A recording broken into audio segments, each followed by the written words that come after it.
Hi again. So I'm going to continue. I become infatuated with X. It's pretty cool. Um, so I'm just going to go over some of the things. And the reason I'm actually talking more about X is that I'd like to get some responses from people and what they think. Um, because obviously you can reply on X, but I'm curious to know what people actually think in real time. Uh, So here we got one.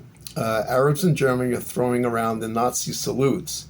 Uh, that's not a very good thing to do in Germany. I think the police have had enough with all this, and they're cracking down on this very seriously. It's not a joke anymore. Um, so yeah, I see the policeman actually attacking one person that gave the Nazi salute. Um, yeah, so that's not a good thing. Now, here's something I don't quite understand yet. It says, the person's holding a sign that says, I am not a boy or a girl. Where do I pee? Okay. Um, that's a good question. I don't know. I'm trying to go back 20 years ago, 30 years ago, where obviously there must have been transgenders, right? We didn't hear a whole lot about that at that time. It's like seemed like only recently, since the last, like, I don't know, 4 or 5 years, we really are even aware of so many people that are transgender or don't identify as a specific male or female. I don't know. So I don't know what the answer is for this one. I am not a boy or a girl. Where do I pee? Uh, Maybe you have to carry on a porta potty. I don't know. So that's an interesting situation there. Uh, should you be allowed to shoot a criminal that has broken into your house? Um, I would say, yeah, especially if they're armed, if they have a weapon. Yes, that's, I think, every citizen's right to protect their life and their property. Yes, I think, yes, I agree with that. I agree with that. Simple. That's not very difficult to figure out. Um, Here we have a bunch of young adults, I would say, that are parading around and dancing. There must be at some kind of a festival of some sort, and and it says the caption: "These are America's next generation of leaders." Uh, they don't have a clue. Uh, yeah. uh, yes, I would be a little bit concerned if these people were going to run our country. But I don't know if that's a perfect example of all young people today in America. Hopefully, there are some people that are down to earth and understand the responsibility of running a country. So let's go on to here. Oh, here's one: a Europe invasion. We don't understand. If you love your country, your flag, your values so much, why are you here?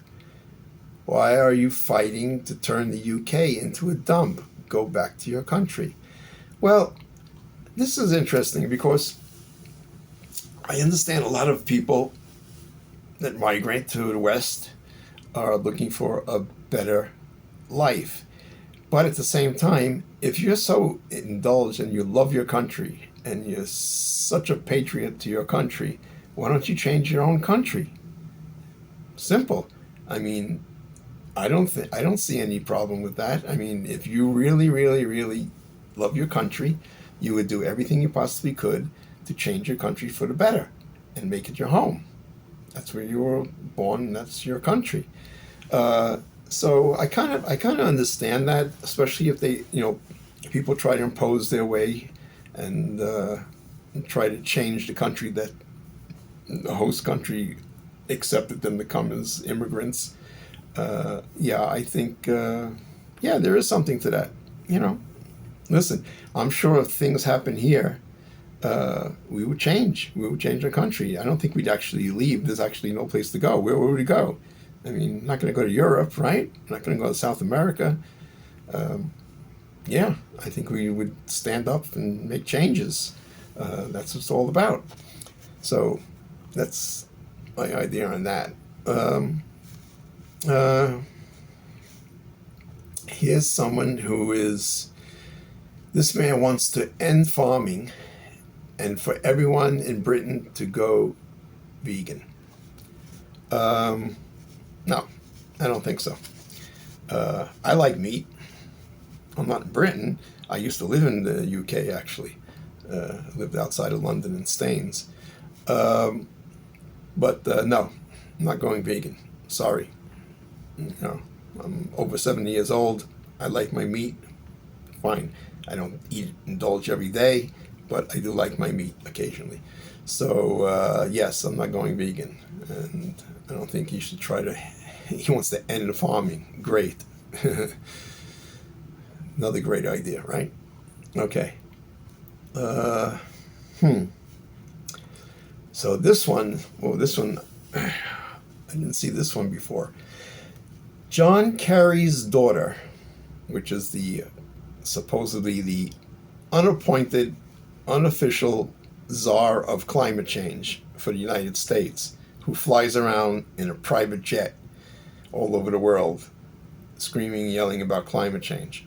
Okay, his daughter says billions of humans must die for the new world order.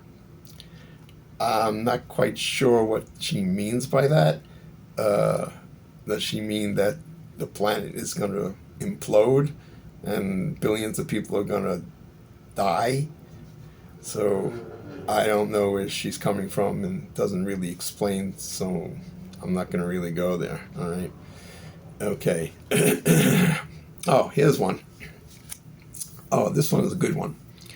So there's a caption here. It says, "Do you think this is wrong?"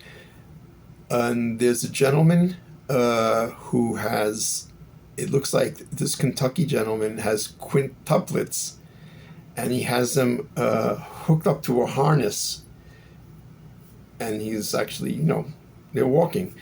So people are upset that he has them on a harness. Well, let me tell you something. I have grandchildren, okay? And when they're small, and these kids are small, they're not very old. In a split second, they can get diverted and run into the street at any second. And there's like a bunch of them. There's quintuplets.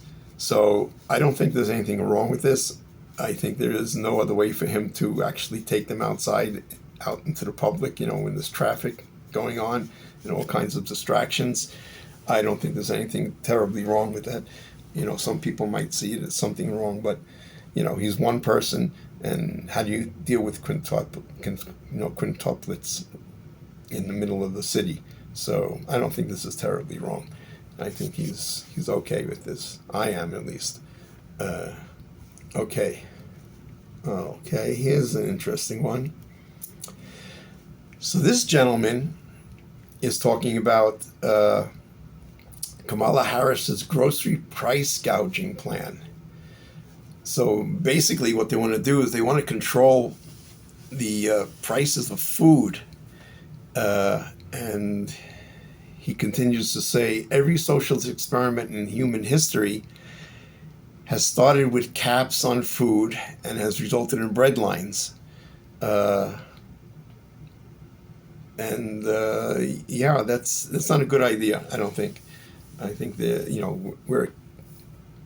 we're a free enterprise capitalist democracy, and if something is not to your liking, you don't purchase it. Simple, But I think forcing government getting involved and forcing companies to put caps on their pricing, and they can't make a profit, especially with the rate of salaries increases, and it's. I understand they're trying to do it as a part of controlling inflation, but it's not. That's not the answer. That's for sure. Okay, so anyway, I'm gonna cut this one a little short, and I'll continue to find some interesting things to talk about next time. See you soon.